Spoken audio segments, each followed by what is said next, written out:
Let's shift our focus now. Vladimir Putin accused Kyiv of seeking to frighten Russians after drones hit Moscow high-rises. As drones struck in and around Moscow, Russian UAVs targeted Kyiv for a third straight day, while Ukraine gears up for a major offensive against Russian forces.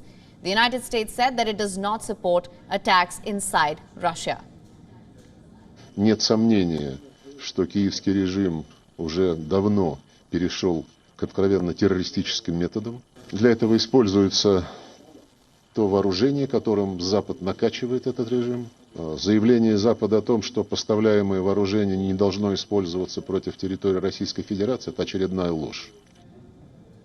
Yesterday's attacks were the first time that unmanned aerial vehicles hit residential areas of Moscow, hundreds of kilometers from the front lines in Ukraine. In Washington, the White House said that it was still gathering information on the reports of drones striking in Moscow.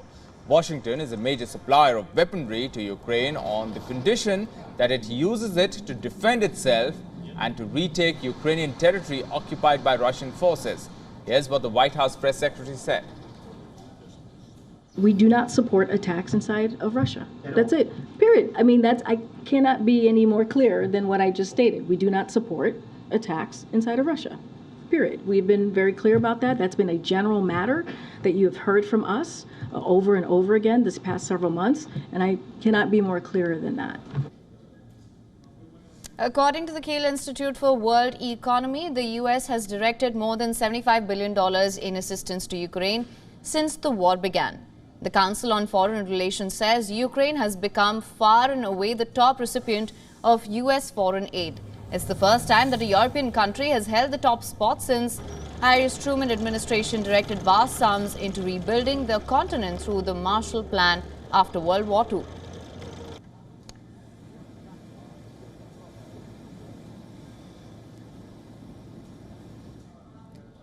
Now, earlier we spoke to our correspondent Susan Tehrani, who explains what the United States is saying about these latest developments. Let's listen in. Well, according to the U.S. ambassador to NATO, the U.S. position is very clear. However, others may beg to differ. In a recent interview with CNN, Julian Smith said that the United States is hyper-focused on providing security assistance to Ukraine to not only defend itself, but also gain back territory from Russia. She also made clear that the United States does not support in any way an attack inside Russian territory. And while this is U.S. policy, the U.S. says that it still doesn't know who carried out these latest attacks in Russia. As for Ukraine, well, they had an interesting choice of words. The officials in Ukraine said that they were not, quote unquote, directly involved in this latest attack. And while it's difficult to get a concrete answer from the United States regarding this issue, it is a topic that can't be avoided for long. And Susan also talks about the fact that this is the second attack inside Russia, the first being a drone attack on the Kremlin. Will this have any consequences on the West providing weapons to Ukraine? Here's Susan again.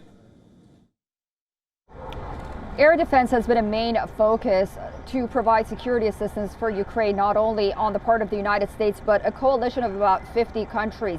Air defense systems really help repel Russian attacks, but these coalition of countries have also focused on ammunition and artillery until now. The Rammstein group meets on a monthly basis to see what Ukraine needs, and so far on the top of the list have been air defense systems.